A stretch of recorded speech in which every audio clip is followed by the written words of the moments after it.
I'm Anjali Appadurai. I'm 21 and I represent College of the Atlantic here, the negotiations, and Earth in Brackets. I'm just going to show Earth in Brackets. Can I just explain what Earth in Brackets means? Sure. So in political text or in negotiating text, whenever an issue or a set of words or a phrase is under debate, it's controversial, they can't agree on it, they put brackets around it and it remains a point of contention. So we created a project called Earth in Brackets, making a political statement of sorts that says that we have put our Earth in brackets and it's there until our governments take real action to do something about climate change. Okay. What has been your experience here at Durban so far? Well, I've been working with Earth in Brackets to blog and to write up policy briefs. I'm focusing on a specific track of the negotiations. I'm following technology transfer, and within that, it's very technical, and so each member of our 8-person group is following a different track. So we have someone covering adaptation, finance, technology transfer, forest and agriculture stuff, and market-based mechanisms, Kyoto Protocol, that stuff. So between us, I think we are pretty balanced in covering the negotiations. And Earth in Brackets is very policy-based, so we're focusing on the policy, tracking the policy, and we are reporting back to our home communities so that people can stay involved with the climate regime and what's going on. Are you getting frustrated with the slow pace of the talks?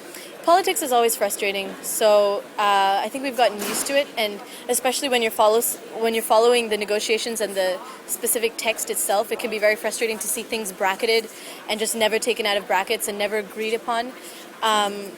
So that's something, and also seeing when shady political processes happen, that's very frustrating for me personally. I know for the rest of my group as well. But I think the key is to translate these political processes into something that's understandable to the rest of the world so that we can move towards something together, as cliche as that sounds. And I think that by continuing to work, we're doing as much as we can. We're engaging at a global level, and that's the most we can do at this point. So. How do you perceive American climate policy at the moment? American climate policy, not German. Well, the American position is obviously the most contentious one, and it's the biggest blocker to progress. And we tend to take that for granted sometimes, but it's really the U.S. is the biggest block to any progress in the climate regime, and that's due partially to their totally bottlenecked policies at home. Their politics are really polarized. It's very difficult for them to get anything done.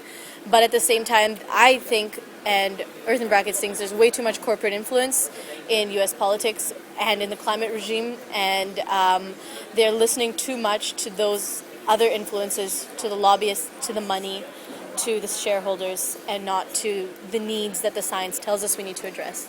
Do you have hope? I am cautiously optimistic, and I believe that it's my duty as youth to be optimistic, and yes, I'm optimistic that we will get something done. If not, I think, to use an old phrase, we will go down fighting, and that's all we can do. So. Thank you very much. No problem. Thank you.